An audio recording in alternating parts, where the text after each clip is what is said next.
कि बेसिकली हम लोग अपने दैनिक मौसम जो सूचना आती है अखबार में, सेल फोन में, उसमें हमें ये चीजें मिलती है, हाईएस्ट टेम्परेचर, लोएस्ट टेम्परेचर। तो अपने आप इन दोनों का जो डिफरेंस होता है उसे हम टेम्परेचर रेंज कहते हैं। अब इन सबको समझाएंगे आपको। यहाँ हमने ग्लोब पर एवरेज टेम्परेचर की बात की कि एवरेज टेम्परेचर इक्वेटर से पोल की ओर लगातार घटते जाते हैं।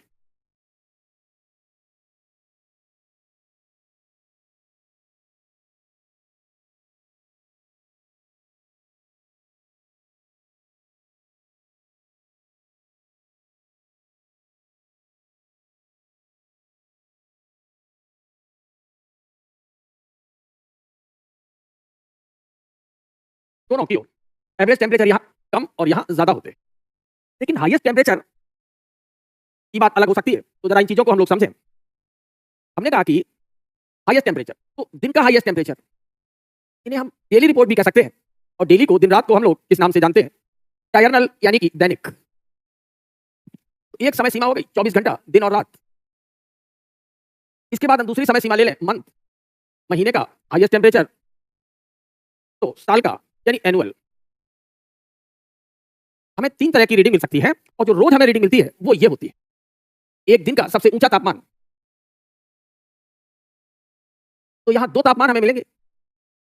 एक मिलेगा दिन का सबसे ऊंचा तापमान, हाईएस्ट, दूसरा मिलेगा लोएस्ट। ये है, मान लो दिन का सबसे ऊंचा तापमान जो हमें मिला, कह दिया इट इज 28 डिग्री सेल्सियस। जो हमें लोएस्ट मिला, मान लो 20 डिग्री सेल्सियस। तो अब इनका एवरेज क्या होगा? तो इन दोनों के बीच में 8 का डिफरेंस है। अगर हम ये कहते हैं एवरेज टेम्परेचर इज 24, तो एवरेज टेम्परेचर ना तो हाईएस्ट वैल्यू को रिप्रेजेंट करता है, ना ही लोएस्ट वैल्यू को, उनकी मीन वैल्यू को ये रिप्रेजेंट कर देता है। These are the highest temperature and lowest temperature. ऐसे ही हमने महीने का कहा, तो जब हम मंथ में जाएंगे तो महीने का जैसे हमें कैलकुलेट करना होगा, तो महीने पर भी हमें 2 टेम्परेचर मिलेंगे, highest temperature of the month and lowest temperature of the month. इसमें भी अब आपने रीडिंग बता दी, मान लो यहाँ कह दिया 36 डिग्री सेल्सियस और यहाँ कह दिया 16 डिग्री सेल्सियस।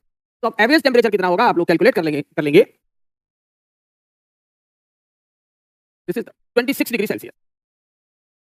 तो एवरेज टेम्परेचर उनकी एक मीन वैल्यू हो गई। ऐसे ही हम एनुअल की भी बात करेंगे। एनुअल में थोड़ा ध्यान रखना होगा। Average temperature of warmest month, जो साल का सबसे गर्म महीना है, उसको लेंगे, and average temperature of coldest month. मान लो average temperature of warmest month को हमने कैलकुलेट किया, it is the 28 degree Celsius, और जो सबसे ठंडा महीना रहा, सपोज दैट 6 डिग्री सेल्सियस। तो हम लोग कहेंगे कि साल भर इस जगह पर जो लगभग टेम्परेचर रहे, जो एवरेज रहा, तो आसानी से एवरेज हम लोग कैलकुलेट कर सकते हैं। कितने का डिफरेंस है? 24 का। हम लोग कह देंगे average temperature is about 18 degree Celsius. तो जहां हम अपने ग्लोब पर ये कहते हैं कि एवरेज, अब कितने हमें एवरेज मिले होंगे, तो 12 महीने होते हैं, तो उन सबका हमें एवरेज टेम्परेचर का मीन निकालना होता है। तो कुछ लोग कहते हैं एवरेज क्या है? साल भर का एवरेज एनुअल मीन टेम्परेचर। और ज्यादा बेहतर अगर कैलकुलेट करेंगे इसको याद करने के लिए, तो हर 12 महीने का एवरेज ले लें और फिर उसको 12 से डिवाइड कर दें, उसका मीन निकाल लें। तो ये भी किया जाता है। तो ये स्टैटिस्टिकल है। यहां हम लंबे समय का, साल क्या है? एक लंबा पीरियड है। तो ये जानकारी क्लाइमेटिक जानकारी कही जाएगी। ये बहुत छोटा पीरियड है, रोज के तापमान है, तो इसे हम डेली वेदर इंफॉर्मेशन कहेंगे। यानी वही जानकारी एक बार मौसम कही जा रही है, फिर बहुत सारी जानकारियों का सारांश मिलाकर के जलवायु कहा जा रहा है। जैसे आप लोग रोज पढ़ते हैं, रोज आपके टेस्ट होते हैं, कभी भी आपके मार्क्स उठते हैं, कभी गिरते हैं, वो आपके पढ़ाई लिखाई की वेदर रिपोर्ट है। लेकिन साल भर में जो पढ़ने लिखने के बाद में आपको ग्रेड मिला, वो ABCD जो भी ग्रेड मिला, वो आपकी पढ़ाई लिखाई का जलवायु प्रकार है, वो क्लाइमेटिक टाइप है। तो हम लोग इन सारे शब्दों को लगातार यूज करेंगे और इसका मतलब सीखेंगे। आज का टॉपिक हम लोगों का बहुत इंटरेस्टिंग टॉपिक है। आते ही हमने आपको कहा कि अर्थ पर एवरेज टेम्परेचर जो होते हैं, जो लगभग हर साल मिलते हैं रीडिंग पर, वो इक्वेटर पर हमें ज्यादा ऊंचा मिलता है, पोल पर कम। तो पोल से इक्वेटर की ओर टेम्परेचर बढ़ते हैं, लेकिन कौन से? Average temperature. Average temperature falls from equator to pole. उल्टा भी कह सकते हैं कि इक्वेटर से पोल की ओर टेम्परेचर घटते या पोल से इक्वेटर की ओर बढ़ते। लाइनें जैसे ही हम लोगों ने यहाँ खींच दी, तो ये इक्वेटर है, यहाँ हमने कह दिया एवरेज मीन टेम्परेचर 18, इधर भी 18, यहाँ कह दिया 0 डिग्री।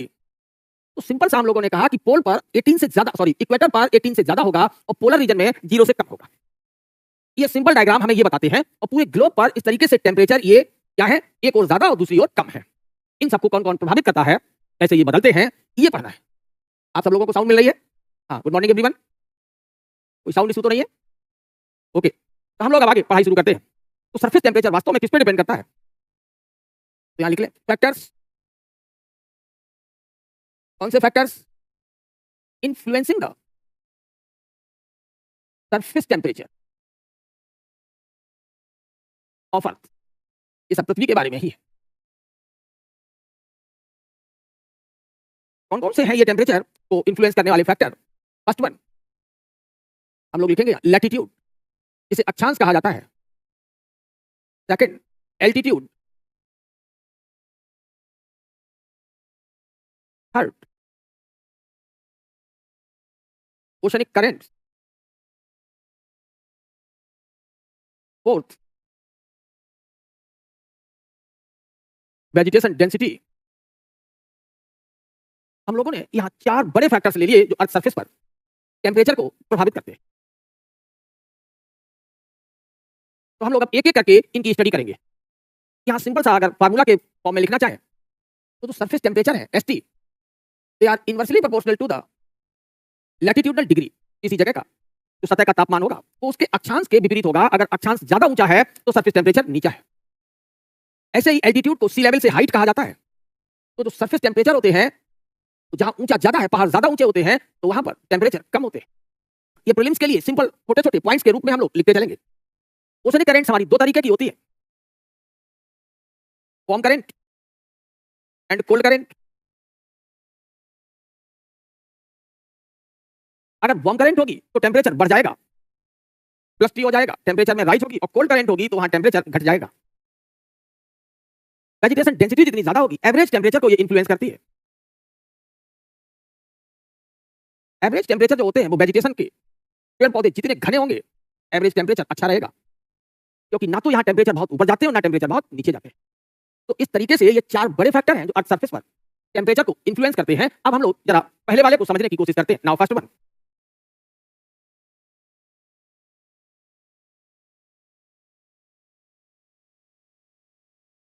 लैटिट्यूड्स। अगर हम लोग अक्षांश की बात कर रहे हैं तो हम लोग सबसे पहले क्या बना लें, ये अर्थ सरफेस। इस गोल लाइन से हमने अर्थ सरफेस को दिखा दिया और ये इक्वेटर से इसको कट कर दिया। यानी इक्वेटर ने इसे नॉर्दर्न हेमिस्फीयर और सदर्न हेमिस्फीयर में यहां जाएंगे 23.5 degree north, 23.5 degree south, tropic of cancer, 40 degree north, 40 degree south, 66.5 degree north arctic circle, 66.5 degree south Antarctic circle. This point is called North Pole and this point is called South Pole. इस तरीके से latitude पोल को कितने degree से जानेंगे? North pole means 90 degree north, south pole means 90 degree south. ये line से show करते हैं। तो यहां हम लोग कहेंगे लैटिट्यूड बढ़ रहे हैं, इक्वेटर से पोल की और लैटिट्यूड बढ़ते हैं। ये लेकिन टेम्परेचर के लिए ये कहा जाता है कि टेम्परेचर घटते हैं। तो अगर यहां टेम्परेचर 18 डिग्री है एवरेज, तो यहां 10 डिग्री होगा, तो यहां 0 डिग्री होगा। ये इस तरीके से बताया जाता है कि लैटिट्यूड तो बढ़ रहे हैं। ये क्या बढ़ रहे हैं? लैटिट्यूड।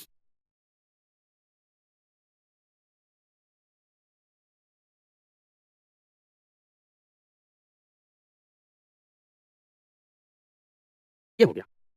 लेकिन टेम्परेचर जो है वो पोल की ओर घट रहा है, यानी टेम्परेचर किधर बढ़ रहे हैं, वो उल्टा क्रम है।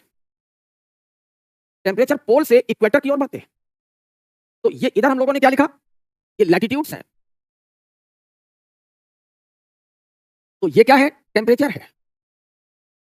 तो हम लोग इस सिंपल से डायग्राम से भी इन चीजों को समझ लिए। रीजन क्या है इसका, तो हम लोग बड़ी आसानी से समझ जाएंगे। ये इंसोलेशन आया, ये अर्थ का एटमॉस्फेयर है, और जैसे ही ये इंसोलेशन यहां पहुंचा, तो अगर हम लोग रेज की बात करें, तो अब ये सनरेज आ रही होंगी। तो पोल पर जब सनरेज पहुंचेंगी तो काफी लंबी दूरी तय करके, और इक्वेटर पर पहुंचेंगी तो सबसे कम दूरी तय करके।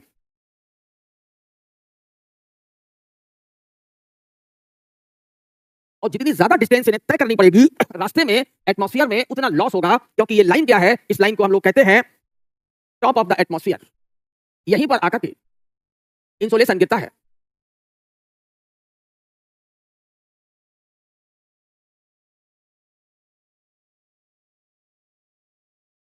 वायुमंडल की ये ऊपरी छत है, और जब यहां से वायुमंडल शुरू हो गया तो जितना ज्यादा एटमॉस्फेयर को ये चीरेंगे उतना ज्यादा एनर्जी लॉस होगा। इसीलिए जो कम दूरी करके जाएगा वो हाई एनर्जी वेव यहां पहुंचेगी। तो ये है क्या वास्तव में? This is the atmosphere. तो इस एटमॉस्फेयर को पार करके ये सनरेज अर्थ सरफेस तक पहुंचती है। तो इक्वेटर कैसा होता है? उभरा हुआ है। तो इक्वेटर वाला हिस्सा अर्थ के ज्यादा पास में है बजाय पोलर रीजन के। इसलिए यहां पर हमें लॉन्ग रेंज पहुंच रही है, यानी लो एनर्जी। लॉन्ग रेंज है, these are the short range, so there is the high temperature and these are the low temperature areas. इसी को हम लोगों ने फार्मूला के फॉर्म में देखा था कि जो एवरेज टेम्परेचर्स हैं वो किस पर डिपेंड कर रहे थे? Surface temperature inversely proportional to the latitudinal degree. तो पृथ्वी के सतह के जो तापमान है वो अक्षांशीय मान के व्युत्क्रमानुपाती होते हैं। ये है। तो ये तो हम लोगों ने रख लिया किसके केस में? पूरे ग्लोब के केस में। अगर इसी चीज को हम लोग अपने इंडिया पर लागू कर दें,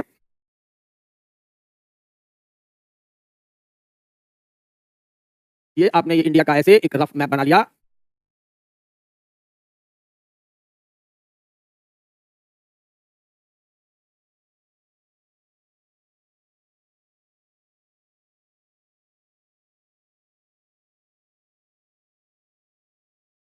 ये बन गया। तो एक इंडिया का जो मैप हम लोगों ने बना लिया, तब उस पर देखा कि यहां पर हम लोग अपना पड़ोसी देश भी दिखाते हैं क्योंकि इसके साथ हमारी इंटरनेशनल वाटर लाइन है। यहां खींच दिया हमने इक्वेटर, ये पड़ा हुआ है। ये भी आप लोगों ने सुन रखा होगा। This is called 23.5 degree north, जिसे हम ट्रॉपिक ऑफ कैंसर यानी कर्क रेखा कहते हैं। यहाँ इंडिया का जो नदर्न मोस्ट पॉइंट है ये है 37 डिग्री 6 मिनट नॉर्थ। तो यहाँ टॉप जो लैटिट्यूड हम खींच सकते हैं इंडिया के बाहर 40 डिग्री नॉर्थ। यानी धीरे धीरे यहाँ पर अगर हम ये कहें कि ये लाइन है 10 डिग्री नॉर्थ की, तो ये लाइन होगी 20 डिग्री नॉर्थ की, तो ये लाइन होगी 25 की। ऐसे ही हम लोग लैटिट्यूड बढ़ाते चले जाएंगे तो इंडिया में जो टेम्परेचर होंगे वो साउथ में ज्यादा और नॉर्थ में कम होंगे। Simple, this is called the latitudinal rule. इसी को हम लोग अक्षांशीय मान कहेंगे। तो यहां हमें क्या मिलेंगे? इंडिया के इस दक्षिणी भाग में रिलेटिवली लैटिट्यूड के हिसाब से तो कहेंगे ये इंडिया का वो हिस्सा है जो ज्यादातर गर्म रहता है। यहां जाते हैं तो हमें बहुत ज्यादा गर्म नहीं, ना बहुत ज्यादा मॉडरेट टेम्परेचर के हिस्से मिलेंगे। और इंडिया के जब हम बिल्कुल इन भागों में पहुंचते हैं यहाँ, तो हमें ये लो टेम्परेचर के एरियाज मिलेंगे। एक तो यहाँ लैटिट्यूड ज्यादा हो गया, दूसरा एल्टीट्यूड भी ज्यादा हो गया, हिमालय के कारण यहाँ ऊंचाई भी ज्यादा है। तो दो दो फैक्टर एक साथ। तो यहां हम लोग इस मैप का फिर यूज करेंगे। इससे पीछे वाले स्लाइड पर पहुंचते हैं। तो लैटिट्यूड का रूल आप समझ गए कि हाई लैटिट्यूड पर हमें टेम्परेचर कम मिलते हैं क्योंकि सनरेज वहां पर कम एनर्जी दे पाती है, सनरेज ज्यादा लंबी पहुंचती है और एटमॉस्फेयर को जो जितना देर में क्रॉस करेगा जितना उतना ज्यादा उसका एनर्जी लॉस होगा। जैसे आप में से किसी को भी दो स्टूडेंट को दे दिया जाए कुछ पैसे बराबर अमाउंट में, मान लो दोनों दो स्टूडेंट को हर एक को 1000 रुपए दिए गए, ए को भी और बी को भी। ए से कहा गया कि आप 10 किलोमीटर दूर जाके ये पैसे दे आओ, और बी से भी कहा गया आप 20 किलोमीटर दूर जाके ये पैसे दे आओ। अब इन दोनों बच्चों ने कहा कि 1000 रुपए हमें देने जाना है। कहा ठीक। कहा जाने का किराया कौन देगा? रास्ते में भी तो कुछ पैसे खर्च होंगे, एनर्जी। कहा इसी में से खर्च कर लेना आने जाने का किराया। तो जब ए लेकर गया तो ए ने कहा कि मेरे आने में 100 रुपए लग गए, तो उतने ही फिर लग जाएंगे, तो 200 रुपए तो आने जाने के। ये कहेगा कि हमारे 200 रुपए आने के, 200 रुपए जाने के, 400 खर्च हो गए, तो ये कितना देगा? ये इसको 800 रुपए देगा जाकर के, और ये 600 रुपए देगा जाकर के। अपने आप दूरी का कंसेप्ट समझ में आ गया होगा। तो रेडिएशन कल हमने आपको प्रोसेस सैटरडे को समझाई थी कि रेडिएशन में एनर्जी अगर बीच में मीडियम यूज कर रही है तो एनर्जी खर्च होती है। तो डिस्टेंस हम जितनी ज्यादा चलेंगे लॉस ऑफ एनर्जी उतना ज्यादा होगा। हमें एक सिंपल व्यवहारिक रूप में ये बात समझानी थी कि जो डिस्टेंस कम चल रहा है उसका लॉस कम है, जो डिस्टेंस ज्यादा चल रहा है उसका लॉस ज्यादा है, और जब लॉस ज्यादा होगा तो यहाँ ट्रांसफर हीट कम होगी। इसीलिए इंसोलेशन पोलर रीजन में हमें हीट कम ट्रांसफर कर पाते हैं और इक्वेटर तक वो आसानी से टॉप ऑफ एटमॉस्फेयर से अर्थ सरफेस तक आ जाते हैं। इसलिए ये हाई टेम्परेचर यहां रहता है और पोलर रीजन में हमें लो टेम्परेचर मिलते हैं। इस डायग्राम से अब ये क्लियर हो गया। दूसरी बात अगर हम लोग करें तो रूल आ जाता है, हम लोग इससे पहले वाली स्लाइड को देखें जरा। दूसरा रूल है एल्टीट्यूडनल रूल, हाइट। सी लेवल से हाइट जिसकी जितनी ज्यादा होगी टेम्परेचर उसके उतने ही कम होंगे। Greater the height from the sea level lesser the temperature. ये सिंपल सी बात यहां आ गई समझ में। इसे भी हम लोग अपने नोट्स पर मेमोरी में परमानेंट करने के लिए जरा बना लेते हैं। हमने कहा ये कोई प्लेन है, सागर की ओर थोड़ा झुक गया, कोस्टल प्लेन, फिर और ये सागर की गहराइयां हो गई, अथाह गहराई तक चले गए। ये बेस लाइन है, यहां ये माउंटेन्स है, आगे चले तो ये प्लेट्यूज है, सब प्लेन। ये फीचर हम लोगों ने बना लिया। अब बेस लाइन हम लोग जानते हैं किसे कहते हैं। तो कहीं बेस लाइन जब ना समझ में आए तो किसको ले लीजिएगा, सी लेवल को। तो ये हमने कह दिया ये सी लेवल है, दैट इज कॉल्ड जीरो, यानी यहां तक पानी भरा हुआ है। इसी लाइन को हम लोग इमेजिन करते हैं, तो हम यहां बेस लाइन कहते हैं। हम लोग पढ़ चुके हैं, फिजियोग्राफ में बताया था कि जो भी बेस लाइन से 300 मीटर से कम का है वो क्या होता है, उसे हम प्लेन कहते हैं। और जो 1800 मीटर से कम का है, 300 से ज्यादा 18 से कम है, इसे हम प्लेट्यू कहते हैं। और जो इससे भी ऊंचा है तो इस एरिया को हम लोग माउंटेन कहते हैं। ये है। अब हम लोगों ने इमेजिन किया कि कहां स्पेस से सूर्यदेव क्या भेज रहे हैं, रेज। अब रेज की अगर तस्वीर देखेंगे तो रेज सबसे पहले किसको मिल रही है, माउंटेन को, फिर प्लेट्यू को, फिर प्लेन को। तो इस आधार पर कौन गर्म होना चाहिए, माउंटेन ज्यादा गर्म होने चाहिए। लेकिन माउंटेन है कैसे, नुकीले। जैसे अगर हम किसी झरने के नीचे पानी पीने जाएं, ऊपर झरने से गिरने वाला पानी क्या हो, सनलाइट हो, फोटॉन्स हो, तो पानी हम ऐसे पीना चाह रहे हैं तब हमें पानी ज्यादा मिलेगा, या पानी हम ऐसे करके पीना चाह रहे हैं तो माउंटेन्स अपने सिर को बहुत ही नुकीला तुंग बना देते हैं, तो ऊपर से गिरने वाला इंसोलेशन कम हो जाता है। तो इनका जो टॉप सरफेस एरिया है मिनिमम है। यही चीज हम लोग ध्यान नहीं देते। टॉप सरफेस एरिया माउंटेन का क्या है, ये ऊपर नुकीले होते हैं, मिनिमम होता है। इनका न कम है ना ज्यादा है, मॉडरेट है। इनका सरफेस एरिया लार्ज है। अब बताइए कौन ज्यादा पानी पी लेगा। तो अब हथेली लेके मान लो सब लोग ऐसे करके खड़े हो जाएं, ऊपर से पानी गिरे, तो जिसकी जितनी बड़ी हथेली उसमें उतना ज्यादा फोटॉन्स यानी पानी।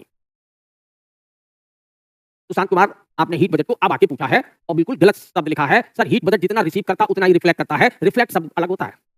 रिफ्लेक्ट मतलब हो जाता है जो हमने लिया वो हमने दिया। और से सुनना, अगर हमने आपसे डॉलर लिए और डॉलर दिए, ये रिफ्लेक्शन है। हमने इंडियन करेंसी ली और इंडियन करेंसी वापस की, ये रिफ्लेक्शन है। रिफ्लेक्शन मींस होता है एज इट इज। वापसी बात अलग होती है, हर वापसी रिफ्लेक्शन नहीं होती। जैसे हमने क्या किया कि आपसे, या आप अपने प्रधानमंत्री जी को, मोदी जी को समझ सकते हैं कि इन्होंने जो बाइडन से $100 ले लिए, बाद में क्या किया कि जब वापस किए तो $35 वापस किए, 35 आपको नोट, और 65 नोट इंडियन करेंसी के दे दिए। क्या दोनों की वैल्यू बराबर है? यही हीट बजट के साथ होता है। अर्थ रिसीव करती है शॉर्ट वेव की मान लो एनर्जी और वापस करती है शॉर्ट प्लस लॉन्ग वेव। इसीलिए जो थोड़ा सा डिफरेंस है लॉन्ग वेव की एनर्जी का, उसी से धरती पर उस करंट सारा जीवन चलता है। लेकिन जो हीट का जो अमाउंट होता है वो बराबर होता है, इसलिए रिफ्लेक्शन शब्द नहीं कहेंगे। स्पष्ट हुआ? क्या कहेंगे, इनकमिंग और आउटगोइंग। हर वापस जाती हुई चीज रिफ्लेक्शन नहीं होती। Are you getting my point? क्या आपने हमारे बिंदु पर ध्यान दिया सुशांत कुमार? अब साइंस से आपको समझा देते हैं, यहां इसकी जरूरत नहीं थी। यहां पर हम आए, मान लो ये आने का एंगल क्या है, 60 डिग्री, और ये वापस भी चला गया, इधर भी 60 डिग्री सनरेज, ये रिफ्लेक्शन है। आने की जो स्पीड है, जो एंगल है, वो बराबर है। लेकिन पता लगा कि रेज आई थी 40 डिग्री पर और वापस गई 60 डिग्री पर, ये रिफ्लेक्शन नहीं है। This is not reflection, right? हाँ, तो रिफ्लेक्शन शब्द नहीं कहेंगे, अमाउंट ऑफ हीट कहेंगे। लॉन्ग वेव जो है, भले ही उसका एनर्जी लेवल कम होता है, लेकिन वो कांटेक्ट ज्यादा करती है तो गर्म ज्यादा रखती है। इसलिए हीट जितने कैलोरी आएगी उतनी ही कैलोरी वापस जाएगी। क्लियर? ये है। तो हम लोग यहां पर इस चीज को अभी नहीं, फिर आगे टेम्परेचर पर डिस्कस कर लेंगे, लेकिन शब्द पर बहुत गौर करना।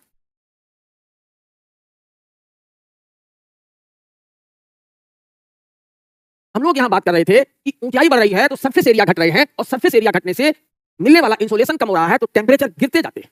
तो यहां हमें क्या मिलेंगे, प्लेन पर यहां सरफेस एरिया ज्यादा है तो यहां हाई टेम्परेचर मिलेंगे, प्लेट्यू पर हमें मॉडरेट टेम्परेचर मिलेंगे, और यहां हमें लो टेम्परेचर मिलेंगे।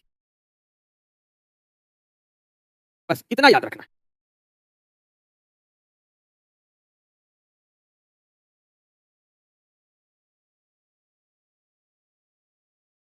ये हाई टेम्परेचर, मॉडरेट टेम्परेचर कौन तय कर रहा है? ये तय कर रहे हैं सरफेस एरिया। सरफेस एरिया अगर ऊंचाई बढ़ती है तो सरफेस एरिया घटते हैं। ये एक सिंपल रूल होता है, किसका? फिजियोग्राफी का। तो this is called the physiographic rule. तो रूल क्या बना कि जो सरफेस टेम्परेचर होंगे किसी जगह के, वो हाइट के जस्ट क्या होते हैं, अपोजिट। ये क्या है?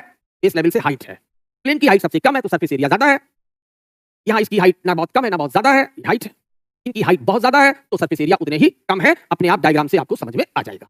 तो निष्कर्ष क्या निकला कि एवरेज टेम्परेचर जो होते हैं वो मिनिमम कहां मिलते हैं? तो minimum average temperatures are found in the mountains, moderate temperature are found at the plateau, and highest temperature are found at the. तो जैसे जैसे यहां पर रहेगा एरिया जितना लार्ज होगा टेम्परेचर उतने ज्यादा होंगे। बस इतना याद रखना है और इससे ज्यादा की हमें जरूरत नहीं है। तो हम लोग अब और बात की स्लाइड पर आ जाएं, इस पर चले जाएं, ओशनिक करेंट्स, समुद्री धाराएं। अब समुद्री धाराओं की अगर बात करनी है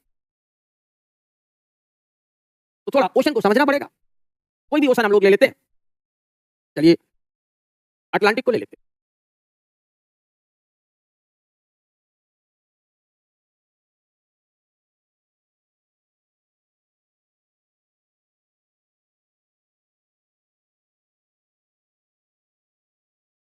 इतने से आपको समझ में आ जाएगा कि इधर कौन सा कॉन्टिनेंट है, ये नॉर्थ अमेरिका, और इसे हम लोगों ने कह दिया ये साउथ अमेरिका। यहां आ गए तो ये अफ्रीका हो गया,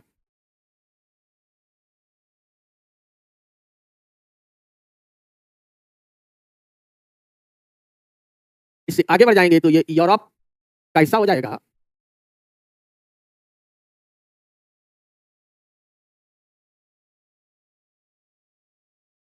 अटलांटिक बन गया। अब इसके बाद हम लोगों ने यहां पर सिंपल सा एक लैटिट्यूड खींच लेंगे, ये नॉर्थ अटलांटिक, ये साउथ अटलांटिक। अर्थ घूमती है तो कोरियालिस फोर्स के कारण यहाँ का सारा पानी ऐसे क्लॉकवाइज घूमता है। सीडब्ल्यू मींस क्लॉकवाइज, यहाँ का सारा पानी एसीडब्ल्यू यानी एंटी क्लॉकवाइज घूमता है। ये चलते जब ये पानी ऐसे घूम रहा है तो यहाँ कौन सी करंट होगी, वार्म करंट। ये गई ऊपर पोल की ओर से जो भी करंट आ रही होगी कौन सी होगी, कोल्ड करंट। ऐसे यहाँ ये कोल्ड करंट होंगे और यहाँ हम लोग कह देंगे ये वार्म करंट। अब सिंपल सा रूल हम लोगों को समझ में ये आया कि अफ्रीका कॉन्टिनेंट है,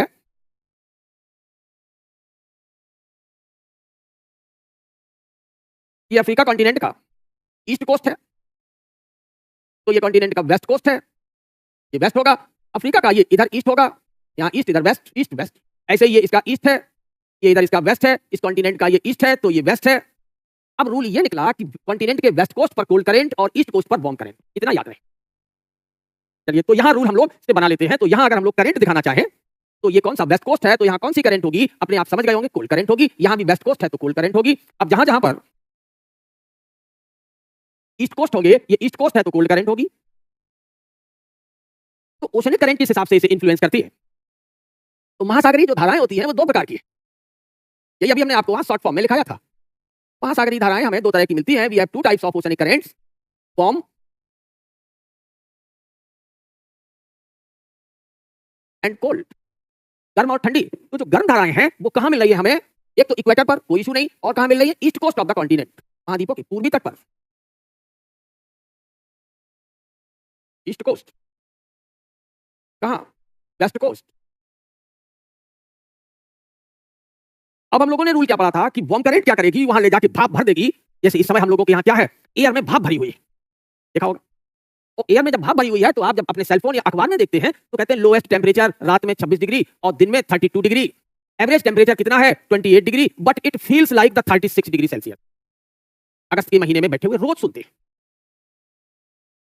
मैक्सिमम टेम्परेचर 32 है, लोएस्ट टेम्परेचर रात में 26 तक गिरा, एवरेज 28 है। अब सभी लोगों के पास सेलफोन होगा, आप लोग अपने घरों पर बैठे हो, आसानी से उठा के देख सकते हैं। But it feels like the 36। क्यों, वाटर वेपर जाता है। मानसून विंड्स हमारी गर्म पवनें हैं, सागर से लाकर के हमारे देश में भाप भर देती है।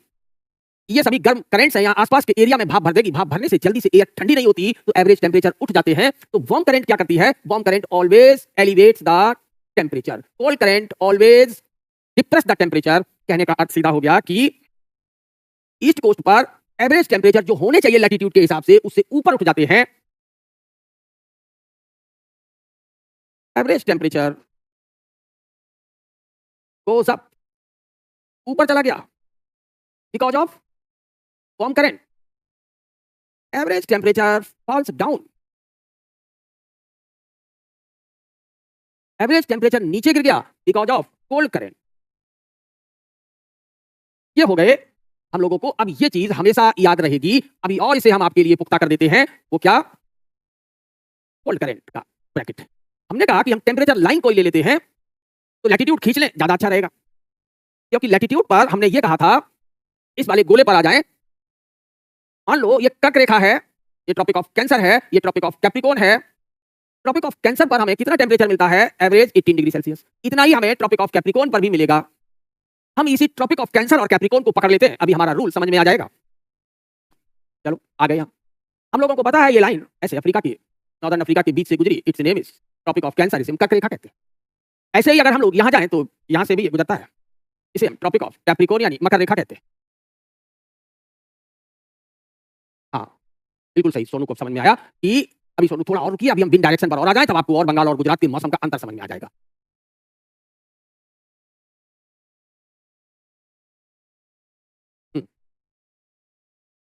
तो यहाँ हम लोग जो बात कर रहे हैं, कितना होना चाहिए टेम्परेचर ट्रॉपिक ऑफ कैंसर पर, ट्रॉपिक ऑफ कैप्रिकॉर्न पर 18 डिग्री होना चाहिए। क्या इन सब जगह पर 18 डिग्री सेल्सियस टेम्परेचर रहता है? नहीं रहता है। टेम्परेचर लाइन जैसे ही 18 लेकर आए, वार्म करंट ने इसको ऊपर उठा दिया, क्योंकि इसने सारे एरिया के एवरेज टेम्परेचर को बढ़ा दिया। रेड करंट आपको दिख रही होगी, वो ये उठा दिया। इधर कोल्ड करंट एवरेज टेम्परेचर गिराएगी तो 18 लाइन नीचे गिर गई। ये गया 18 डिग्री सेल्सियस का ग्राफ। ऐसे ही यहाँ कोल्ड करंट इसको नीचे गिरा देगी, इधर और दूर तक वार्म करंट ले जाएगी, इधर कोल्ड करंट फिर इक्वेटर के पास ले आएगी, फिर करा देगी। इसका मतलब क्या हुआ कि जो ग्लोब वाला जो हम लोगों ने दिमाग लगाया था कि थर्मल बेल्ट सीधी सीधी होती है, वो बिल्कुल गलत कंसेप्ट था। थर्मल बेल्ट सीधी सीधी नहीं होती, थर्मल बेल्ट कहीं पर खूब चौड़ी, ये देखो यहाँ ट्रॉपिकल बेल्ट, अभी ट्रॉपिकल शब्द भी सिखाना, अभी बोला ही नहीं हमने। यहाँ चौड़ी हो गई, यहाँ ये देखो सिकुड़ गई, फिर यहाँ फैल गई। तो यहाँ जो मोर देन 18 डिग्री सेल्सियस वाला कंसेप्ट था कि ट्रॉपिक ऑफ कैंसर से, ये रहा ट्रॉपिक ऑफ कैंसर और ये है इक्वेटर, तो यहाँ टेम्परेचर होने चाहिए 18 डिग्री सेल्सियस से ज्यादा है, 18 डिग्री सेल्सियस से, लेकिन कहां तक रहने चाहिए थे? ट्रॉपिक ऑफ कैप्रिकॉर्न तक यहाँ, लेकिन ये तो उससे भी दूर चले गए। कौन ले गया इस हाई टेम्परेचर को? Warm current. यहां रहने चाहिए थे मोर देन 18, लेकिन नहीं, यहाँ लेस देन 18 हो गए, क्योंकि टेम्परेचर को किसने गिरा दिया? तो ग्रीन करंट का मतलब कोल्ड करंट। तो इन लाइनों को हम क्या कहते हैं? जो टेम्परेचर को दिखाते हैं समताप रेखा यानी आइसोथर्म। एक और शब्द आ गया, आइसोथर्म। आइसोथर्म राम कुमार कह रहे हैं सर आपने पीएचडी कर रखी है ज्योग्राफी में। पीएचडी और जेआरएफ तो बहुत पहले सब हो जाते हैं। ज्योग्राफी हम लोग तब सीखते हैं जब हम लोग अपने अच्छे से पीवाईक्यू लगाएं, रिलेटेड सारे क्वेश्चन को जब एक कंसेप्ट में जोड़ने की बात करेंगे, तब समझ में आता है कि कहां मामला फंस रहा है, फिर आप उसकी एनालिसिस करते हैं। तो ये इतने लंबे टीचिंग एक्सपीरियंस ने वो सब चीजें हमें सिखा दी जो आप लोगों के बहुत काम की, इससे कि हमारे जो कंसेप्ट वगैरह होते हैं वो आसान हो जाते हैं और बच्चों के सिलेक्शन रेट बढ़ जाते हैं। क्लियर? ये है। तो हम लोगों को बजाय एकेडमिक लेवल के, हमने क्या कहा, कोई भी प्लेन ग्रेजुएट है बड़ी आसानी से सीख सकता है अगर वो पढ़े, और पढ़ेगा कब? जब उसे टीचर्स पढ़ाएं। हर बच्चा पढ़ता है। हमें पता नहीं हम कितने हजार स्टूडेंट ऑफलाइन में पढ़ा चुके होंगे, मुझे खुद नंबर नहीं पता। तो और सबने हमें बहुत कुछ सिखाया, सारे स्टूडेंट से हमने सीखा है, इसी को इंटरेक्शन कहते हैं। जो आपसे पहले पढ़कर बच्चे गए, ये सब आप लोगों के लिए उन बच्चों का गिफ्ट है। वो गिफ्ट ये है कि हम सामने खड़े। क्लियर? ऑलराइट, तो हम लोग अपने मुद्दे पर फिर आ जाएं, जिससे कि और चीजें आसान हो। फिर लैटिट्यूड बढ़ेंगे, और जैसे ही लैटिट्यूड बढ़ेंगे तो टेम्परेचर गिरेगा। तो टेम्परेचर की कौन सी लाइन आ जाएगी? तो अब हम लोग यहां से टेम्परेचर की फिर लाइन उठा लें। ये मान लो 10 डिग्री सेल्सियस हो जाएगा। ऐसे ही यहां हमें 0 डिग्री सेल्सियस मिल जाएंगे, ऐसे यहां 10 डिग्री सेल्सियस मिल जाएंगे, 0 डिग्री सेल्सियस मिल जाएंगे। आइसोथर्म। अब क्या पता लगा कि समताप रेखाएं सीधी नहीं होती, कैसी होती है? टेढ़ी मेढ़ी। तो जो सागर की जो वार्म करंट होती है वो समताप रेखा को पोल की ओर धकेल देती है और कोल्ड करंट इक्वेटर की ओर धकेल देती है। इतना याद हो गया सबको? अच्छा, अब अगर हमें गर्मी लग रही है, सपोज दैट, तो हम प्रिय कहां जाना चाहेंगे? जहां थोड़ी ठंड हो, कोल्ड सीजन हो। अगर हमें सर्दी लग रही है तो हम किधर जाना चाहेंगे? वहां जहां हमें थोड़ी गर्मी मिले। ऐसे ही पोल ज्यादा ठंडे होते हैं, तो जब वार्म करंट होती है तो वार्म करंट आइसोथर्म को किधर धकेल देगी, या आइसोथर्म किधर भाग जाएंगे? पोल की ओर। इक्वेटर ज्यादा गर्म होते हैं, तो कोल्ड करंट ने जब टेम्परेचर गिराया तो आइसोथर्म को ठंड लगी, तो आइसोथर्म भाग गया इक्वेटर की ओर। कितना आसान हो गया। अब इसमें कोई पीएचडी वगैरह करने की जरूरत नहीं है, ये सीधी चीजें कॉमन सेंस पर है। हो गया? चलते हैं। तो हम लोग जब इन सब पर आए तो east coast west coast average temperature falls down, यहां एवरेज टेम्परेचर जो थे वो बढ़ गए थे। वो जब हो गया था, ये चीजें लिख ली, इसे याद रहेगा। प्री के क्वेश्चन बनेंगे कि आइसोथर्म किसकी ओर खिसकते हैं? तो warm current pushes the isotherm poleward, while the cold current pushes the isotherm equatorward. इतना लिख लिया आप लोगों ने? ओके, इधर क्या है? दिस इज द पोल, इधर भी पोल यानी साउथ पोल। अब हम लोग अगले फैक्टर पर चलें। यही फैक्टर लिख रखे हैं हम लोगों ने, वेजिटेशन डेंसिटी।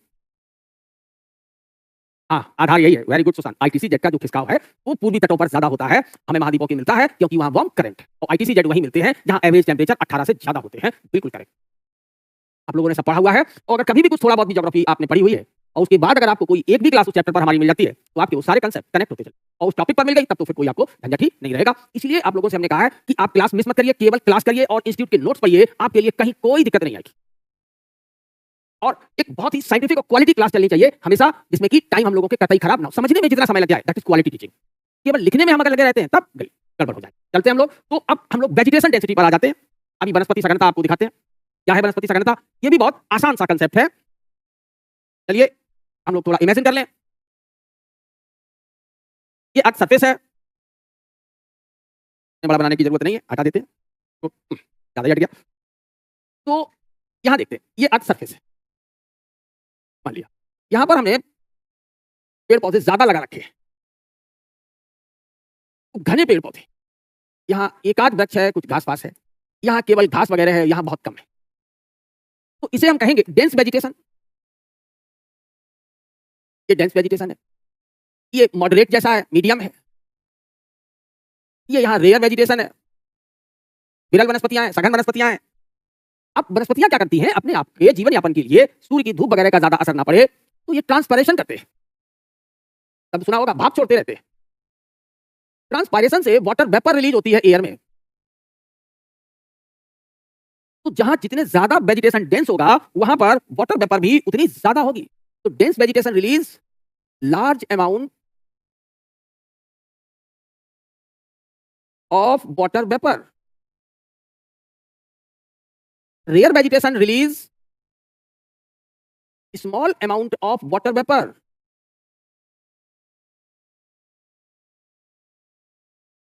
वाटर वेपर में क्या होती है, लेटेंट हीट। तो lesser latent heat, greater latent heat, LH। LH means latent heat. और लेटेंट हीट जितनी ज्यादा होगी, अब टेम्परेचर वहां जल्दी गिरते नहीं है, तो एवरेज टेम्परेचर हमेशा रेयर वेजिटेशन से डेंस वेजिटेशन की ओर बढ़ते हैं। अब आप कभी नहीं भूलेंगे एवरेज टेम्परेचर। वर्षा भी कहां ज्यादा होगी, रेनफॉल हमेशा वहां ज्यादा होता है जिधर वनस्पतियां घनी हैं, रेनफॉल। ये सिंपल से डायग्राम ने बहुत काम कर दिया। क्या बना, जहां घनी वनस्पतियां होंगी वहां के एवरेज टेम्परेचर ऊंचे और विरल वनस्पतियों के एवरेज टेम्परेचर नीचे। डेंस वेजिटेशन, इन्हें चाहे तो हम लोग सेंटेंस के फॉर्म में भी लिख सकते हैं। Dense vegetation area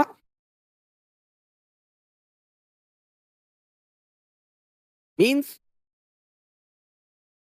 high average temperature. इसीलिए लोग कहते हैं पेड़ ज्यादा लगाओ, ना तो तापमान बहुत ऊंचा जाएगा ना बहुत नीचा जाएगा, एक एवरेज अच्छा टेम्परेचर मेंटेन रहेगा। रेयर वेजिटेशन मींस, और पेड़ जितना उखाड़ोगे गर्मियां उतनी गर्म और सर्दियां उतनी ठंडी। Rare vegetation area low average temperature, ये याद रखना है। अब हम लोग क्या करें, इसी के साथ हम लोग किसको बना दें, इंडिया का मैप। ये बना लिया, या तो बना हुआ था, उसी पर चलते हैं। आइए देखते हैं, यहां ये बना था, ये हटा दें, थोड़ा पतला बना देते हैं, चलते हैं। अब हम लोगों ने कहा कि ये इंडिया के पार्ट हम लोगों ने यहां बना रखे थे। यहां पर ये हमने कहा कि ट्रॉपिक ऑफ कैंसर है, कितना यहां टेम्परेचर होना चाहिए, तो ट्रॉपिक ऑफ कैंसर पर टेम्परेचर होना चाहिए 18 डिग्री सेल्सियस, यही ना। अब कंसेप्ट बताया गया कि बहुत सारे हम लोगों ने फैक्टर पढ़ लिए। चलिए टेम्परेचर लाइन हमने उठा ली यहां से और कहा यहां ये टेम्परेचर लाइन 18 वाली ऐसे टेढ़ी मेढ़ी चल रही है, लेकिन यहां आके इसने ट्रॉपिक ऑफ कैंसर को छोड़ दिया, यहां चली गई, ये इधर की ओर खिसक गई नॉर्थ ईस्ट में। क्योंकि हम सब लोग जानते हैं नॉर्थ ईस्ट में क्या क्या विशेषताएं हैं। तो नॉर्थ ईस्ट की विशेषता है यहाँ की, मेघालय और गारो खासी की क्या क्या कैरेक्टरिस्टिक्स हैं। अभी जो पढ़ा है, हाई रेनफॉल, और जब हाई रेनफॉल है डेंस वेजिटेशन, यही नॉर्थ ईस्ट इंडिया है हमारा, और डेंस वेजिटेशन है तो आइसोथर्म 18 डिग्री का किधर की ओर खिसक गया, towards the north means towards the pole. 18 degree Celsius isotherm shifts for north. तीनों चीजें लिंक हो गई। कथन कारण में भी पूछा जाए तो समझ में आ गया। अभी सुशांत बताएंगे ITCZ क्या होता है, बस थोड़ा सा रुके रहिए। हो गया, यहां भी टेढ़ी मेढ़ी लाइन बनाई क्योंकि कहीं पहाड़ होगा, प्लेट्यू होगा, तो जैसे पहाड़ और प्लेट्यू होंगे वैसे वैसे ये टेम्परेचर लाइन वेरी करती जाएगी। चलते हैं हम लोग, तो अब 18 डिग्री सेल्सियस। अब आगे देखें तो यहां पहुंचे, कितना टेम्परेचर होना चाहिए था? 40 डिग्री पर 10 डिग्री सेल्सियस होना चाहिए, लेकिन 10 डिग्री सेल्सियस वाली लाइन हमें कहां मिल रही है? ये मिलती है यहां। तो इंडिया में 10 डिग्री सेल्सियस की लाइन को किसने नीचे धकेल दिया? पोल की ओर, पोल से इधर इक्वेटर की ओर। जवाब दीजिए।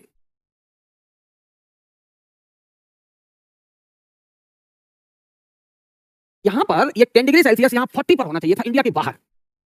लेकिन हमारे इस हिमालय वगैरह में अब तुमने आंसर भी दे दिया कि ऊंचाई बढ़ने पे जब टेम्परेचर गिरते हैं, और जब टेम्परेचर गिरेंगे तो आईटीसी-जेड किधर भागती है? इक्वेटर, सॉरी, आइसोथर्म किधर भागता है? इक्वेटर की ओर। यही कारण है कि इंडिया के अब आपको यहां टेम्परेचर लाइन क्लियर हो गए होंगे। This is the 18 degree Celsius temperature line और this is the 10 degree Celsius temperature line. और जब बहुत ज्यादा ऊंचा हो जाएगा हिमालय, तो यहां कौन सी टेम्परेचर लाइन दिखाई देगी? 0। तो हम लोग इस तरीके से टेम्परेचर के बेस पर वितरण समझ गए। अब बात आती है एक्सट्रीम टेम्परेचर की। एक शब्द और सीखना है, एक्सट्रीम टेम्परेचर। अधिकतम तापमान क्या होते हैं?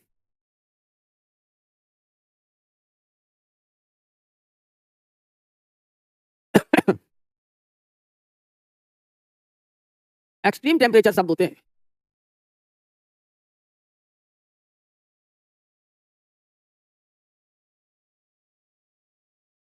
सुनते हैं ना?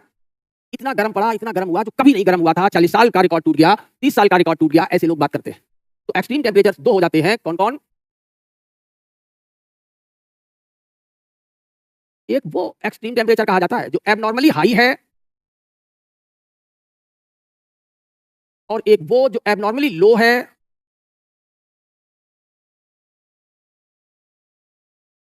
बहुत अधिक ऊंचा, बहुत अधिक नीचा।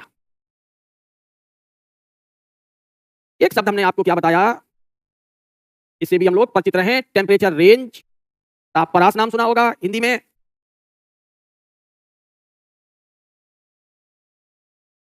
टेम्परेचर रेंज क्या होता है? Difference of highest temperature and lowest temperature. High temperature minus low temperature, it is called temperature range. तो जितने ड्राई एरियाज होते हैं, ड्राई एरियाज गर्मियों में बहुत गर्म होते हैं, तो हमें एक्सट्रीम टेम्परेचर ज्यादातर कहां मिलते हैं? ड्राई एरियाज में।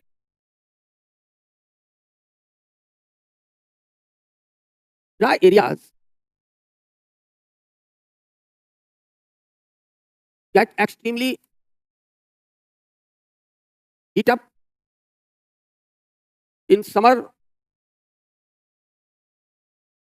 and cool down excessively in winter। शुष्क क्षेत्र गर्मियों में बहुत अधिक गर्म और सर्दियों में बहुत अधिक ठंडे हो जाते हैं।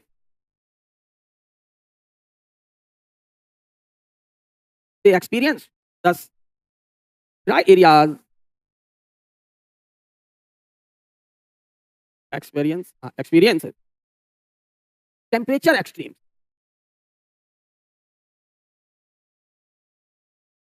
ये है, तो शुष्क क्षेत्रों में गर्मियां बहुत ज्यादा गर्म और सर्दियां ठंडी हो जाती हैं। कारण क्या है? Cause. What is the cause? Land has low specific heat. ये लेटेंट हीट नहीं है। Than water.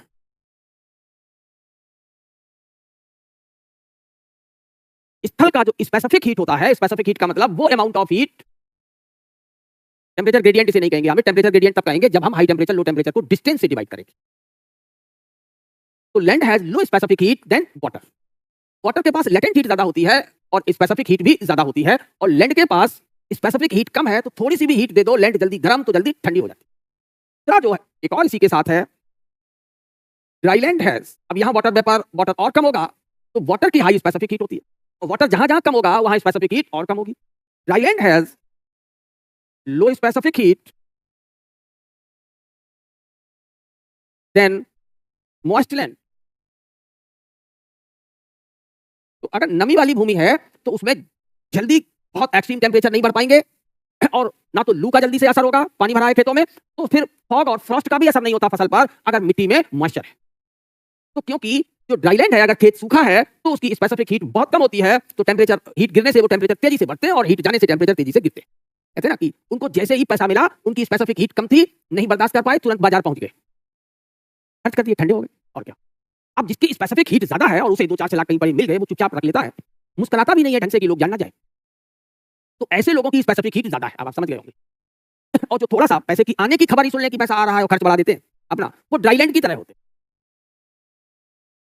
तो यहां हम लोगों ने तो सुना होगा कि लू इसको रिप्रेजेंट करती है एबनॉर्मली हाई टेम्परेचर को, किसी जगह पर फॉर्म लोकल विंड्स। लू एबनॉर्मली हाई टेम्परेचर को, तो एबनॉर्मली लो को कौन रिप्रेजेंट करता है? सुना होगा कोल्ड वेव। और दोनों का असर कहां ज्यादा होता है? पानी वाले एरिया में मिनिमम, और जहां पानी कम है वहां ज्यादा होता है। अब आपको ये चीजें लिंक रहेंगी तो आगे भी बहुत बेहतर सब समझ में आ जाएगी। तो हम लोगों ने सारे फैक्टर्स पढ़ लिए जो टेम्परेचर को ऊंचा नीचा कर सकते हैं। अब हमारे पास बहुत सिंपल सी चीजें बची। इतने सारे फैक्टर्स हम लोगों ने देखे कि टेम्परेचर को कौन कौन इन्फ्लुएंस कर सकता है, तो 4 बड़े फैक्टर्स हम लोगों ने डिस्कस कर लिए। अब मान लेते हैं धरती सिर्फ गोल है, एक फैक्टर मान लेते हैं, कौन सा लागू करेंगे? लैटिट्यूड। तो अब इससे रिलेटेड बातें हमें सीखनी है, तो इसे हम लोग कहेंगे ग्लोबल थर्मल बेल्ट। चलते हैं ग्लोबल थर्मल बेल्ट की ओर, उसे पढ़ते हैं।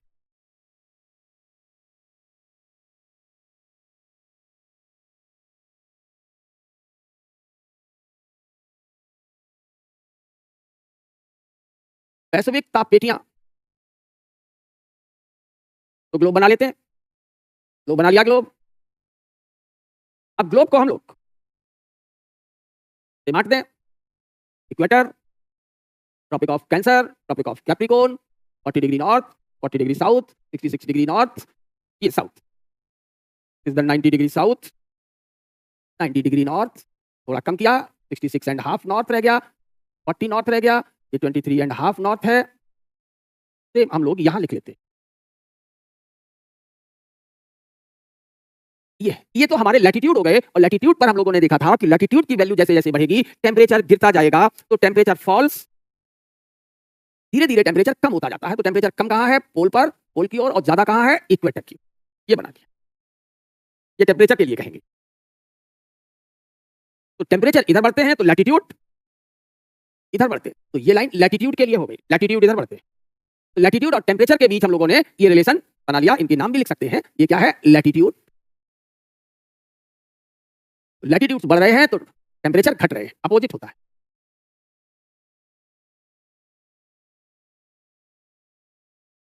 अब हमने कहा कि टेम्परेचर लाइन में हम सिर्फ एक रूल लागू कर दें, लैटिट्यूड, तो टेम्परेचर लाइनें खींच दें। अब ये टेम्परेचर लाइन हो गई। तो 23.5 डिग्री नॉर्थ पर टेम्परेचर कितना होना चाहिए? ये बताया क्लाइमेटोलॉजिस्ट ने, 18 degree Celsius.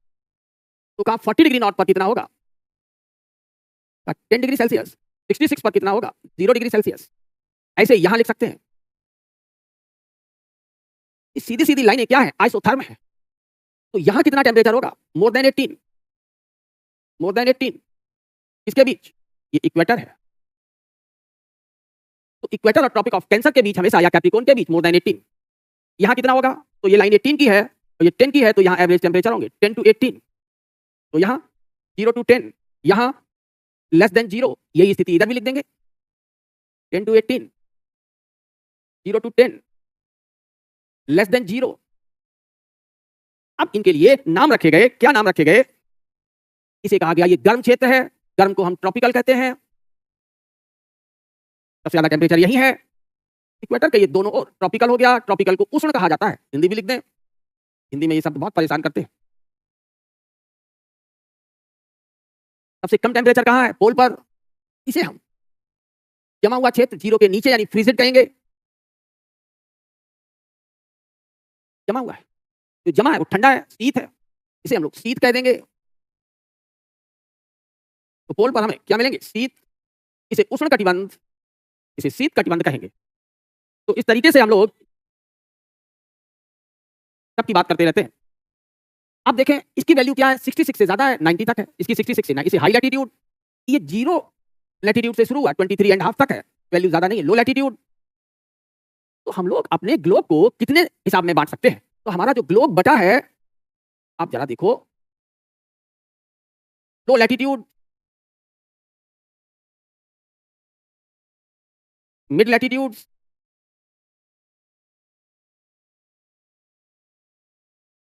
High latitudes, low latitude किन्हें कहा जाता है? ऐसे लैटिट्यूड इक्वेटर से यानी 0 से इधर और उधर जिनकी वैल्यू 0 से ज्यादा है और 23.5 से कम है। मिड लैटिट्यूड किन्हें कहेंगे? जिनकी वैल्यू दोनों हेमिस्फीयर्स में नॉर्दर्न या सदर्न में 23.5 से ज्यादा है लेकिन 66.5 से कम है। हाई लैटिट्यूड किन्हें कहेंगे? जिनकी वैल्यू 66.5 से ज्यादा है और 90 से कम है। लो लैटिट्यूड हमें कैसे दिखाई दिए? वार्म, वार्म को हम लोग क्या कहते हैं? ट्रॉपिकल। हिंदी में इसे कहते हैं उष्ण। हाई लैटिट्यूड पर टेम्परेचर हमें कैसे मिले? और ठंडे, कोल्ड, या इसी को फ्रीजिड कहा, और फ्रीजिड को हिंदी में नाम दिया शीत।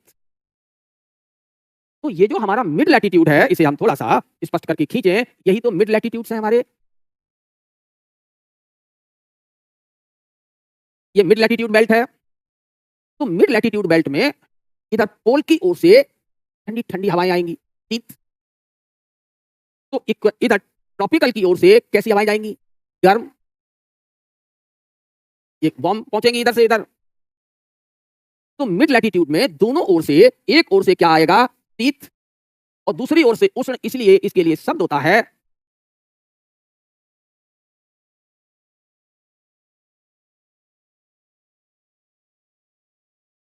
शीतोष्ण। और शीतोष्ण को हम लोग कहते हैं जल्दी जो गर्मियों में गर्म हो, सर्दियों में ठंडा हो, तुरंत मिजाज जिन्हें कहा जाता है टेम्परेट। तो मिड लैटिट्यूड के लिए नाम क्या पड़ गया? टेम्परेट। टेम्परेट यानी कि शीतोष्ण, यही है टेम्परेट।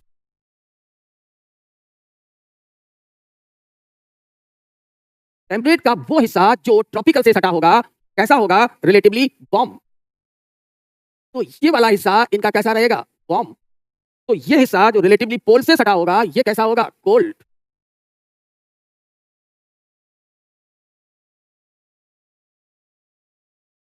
यानी टेम्परेट को भी हम लोग दो हिस्से में बांट सकते हैं, वार्म टेम्परेट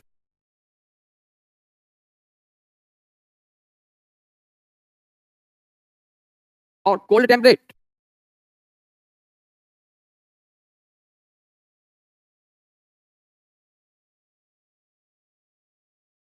समझ में आ गया?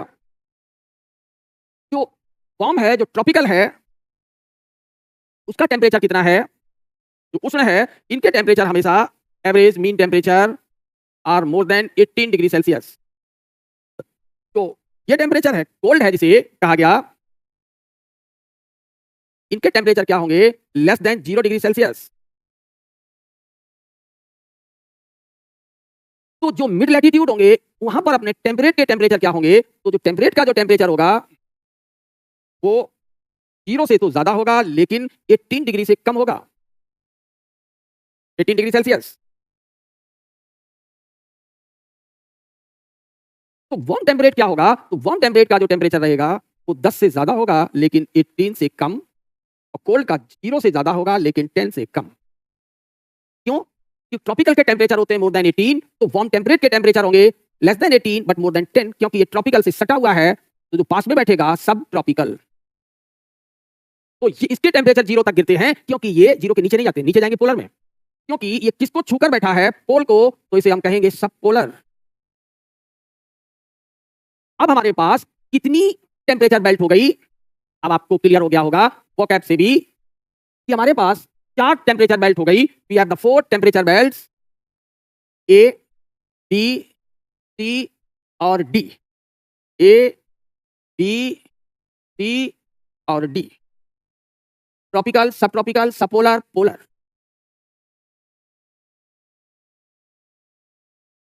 Thank you Abhisatya. तो हम लोगों ने ये चीजें देख ली, कितनी थर्मल बेल्ट्स हैं। तो we have the 4 global thermal belt. हमारे पास 4 वैश्विक वायु ताप, सॉरी वायु ताप ताप पेटियां हैं। हमारे पास वैश्विक ताप पेटियां हैं 4। We have 4 global thermal belt. कौन कौन है ये? नाम लिख लें नोट्स पर। फर्स्ट, पहले ऊपर हेडिंग क्या है? Global thermal belt.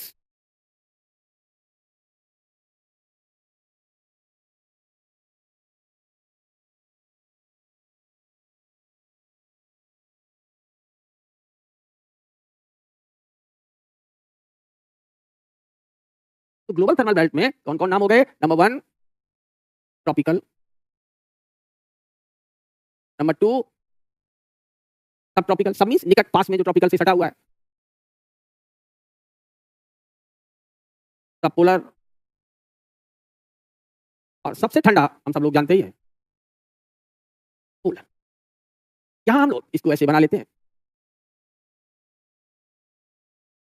ये लाइन खींच ली, तो यहां हमें इक्वेटर से दोनों ओर ये काफी गर्म एरिया मिलता है।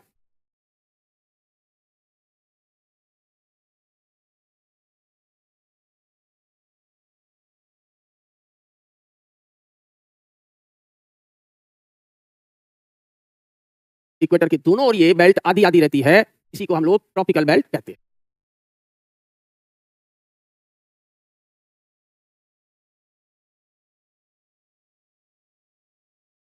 It's called tropical belt. अब इसके बाद हम लोग जाएंगे तो थोड़ा सा टेम्परेचर कम हो गया, 40 डिग्री तक दोनों में पहुंच गए।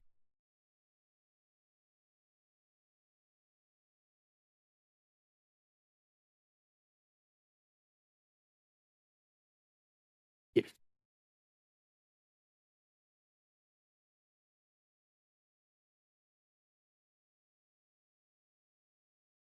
अब और पोल की ओर बढ़ेंगे तो टेम्परेचर और कम हो जाएगा,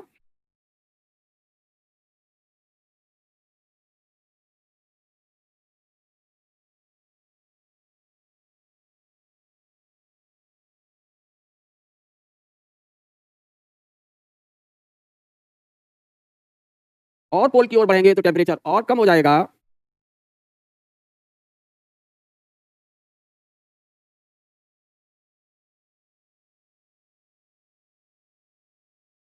ये हमारा टेम्परेचर का ग्लोबल डिस्ट्रीब्यूशन हो गया। तो यहां पर इक्वेटर के इधर ये साउथ में ट्रॉपिकल हो गया, तो ये नॉर्थ में ट्रॉपिकल हो गया, तो ट्रॉपिक से सटा हुआ ये सब ट्रॉपिकल हो गए दोनों ओर। तो ये हमें पोल से सटे हुए हैं, ये सब पोलर हो गए, और ये पोलर हो गए। यही चार हमारी ताप पेटियां हैं, और इनको बीच से जो बांटने वाली लाइनें हैं इन्हें हम आइसोथर्म कहते हैं। This is called 18 degree Celsius isotherm. This line is called 10 degree Celsius isotherm. This line is called 0 degree Celsius isotherm. यही स्थिति यहां भी है, 3 degree Celsius isotherm, 10 degree Celsius and 0 degree Celsius. तो we have how many thermal belt? Simple, we have the 4 thermal belt. अब किसी ने पूछ लिया ट्रॉपिकल में सबसे ज्यादा टेम्परेचर है, ज्यादा को क्या कहते हो? मेगा। इसीलिए ट्रॉपिकल का दूसरा नाम है, या तो हम टॉरिड कहते हैं इसे, बहुत गर्मी और नमी, या मेगा थर्मस कहते हैं। इसी बेल्ट के ये भी नाम दिए जाते हैं। ऐसे ही सब ट्रॉपिकल को वार्म टेम्परेट कहा जा सकता है तो टेम्परेट ही, क्योंकि मिड लैटिट्यूड है ये वार्म टेम्परेट। और वार्म टेम्परेट को जैसे यहां मेगा थर्मस कहा है, तो इसे हम मीजोथर्मस कहेंगे, थोड़ा कम हो गया टेम्परेचर। ऐसे ही सपोलर है, तो सपोलर भी मिड लैटिट्यूड है तो टेम्परेट तो होगा, लेकिन टेम्परेचर डाउन है तो इसे हम कोल्ड टेम्परेट कहेंगे। कोल्ड टेम्परेट में टेम्परेचर और कम हो गया तो और कम को माइक्रो कहते हैं, माइक्रोथर्मस। पोलर में पहुंच गए जहां टेम्परेचर 0 के नीचे है तो इसे हम क्या बोलते हैं? जमा हुआ क्षेत्र, फ्रीजिड, या और अब इसे नाम देंगे हेक्स्टोथर्मस। तो जो नाम आपसे पूछा जाए वो आप टिक कर सकते हैं। हम इनमें से कोई भी नाम लें, चाहे हम पोलर कह दें, चाहे फ्रीजिड कह दें, चाहे हेक्स्टोथर्मस कह दें, एक ही बात है, और सबका अर्थ होता है कि यहाँ के एवरेज टेम्परेचर कैसे होंगे? मोर देन, पोलर में लेस देन 0 डिग्री सेल्सियस। यहाँ 0 डिग्री सेल्सियस से टेम्परेचर कम होंगे, 0 डिग्री सेल्सियस से यहाँ कम रहेगा, और यहाँ 0 से 10 के बीच रहेगा, यहाँ 10 से 18 के बीच रहेगा, और यहाँ मोर देन 18 डिग्री सेल्सियस होंगे ट्रॉपिकल में, और यहाँ 10 और 18 होगा। अब किसी में एक तरफ लिख लें, दोनों तरफ अपने आप बन जाते हैं। यहाँ लेस देन 0 होंगे। सारी चीजें आपकी लिखी हुई हैं। These are called the global thermal belt. So we have the 4 types of global thermal belt. कितने isotherm हमने यूज किए? How many types of isotherm have been used to make the 4 types of thermal belt? तो कितने हैं thermal belt? 4 types. Thermal belt के 4 प्रकार हैं। किसी ने पूछा कि थर्मल बेल्ट कितने तरीके के हैं, तो ये सब समझ में आ गया, टेम्परेचर डिस्ट्रीब्यूशन समझ में आ गया। तो हम लोगों ने प्री के लिए जितना जरूरी था वो उतना यहाँ डिस्कस कर लिया। कल के लिए जो हम लोग टॉपिक करेंगे वो टॉपिक होगा हमारा एयर प्रेशर और प्रेशर बेल्ट, और उसी के साथ हम लोग विंड सीखेंगे। कल का लेक्चर बहुत जरूरी है। आज का ये सारा क्लास आप रिपीट करके अच्छे से पढ़कर आ जाइएगा। आप लोगों को रोज का रोज नोट्स भी पहुंच ही रहा होगा और आपको घर पर एक अच्छे नोट्स मिल रहे होंगे और बाकायदा आप बेहतर ढंग से सारे क्वेश्चंस भी कर सकते हैं। सबको आप देख भी सकते हैं, सारी चीजें हमें दी रहेंगी। और जो भी आपको डाउट्स रहे या कोई इशू आता है कि हमें पूछना है, तो आप हमारे इस टेलीग्राम नंबर पर बात कर लिया करें, पे आप मैसेज दे सकते हैं।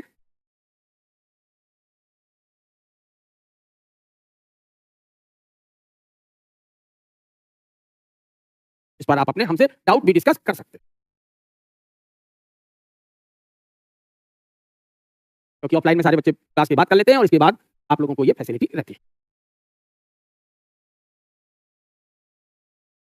ओके।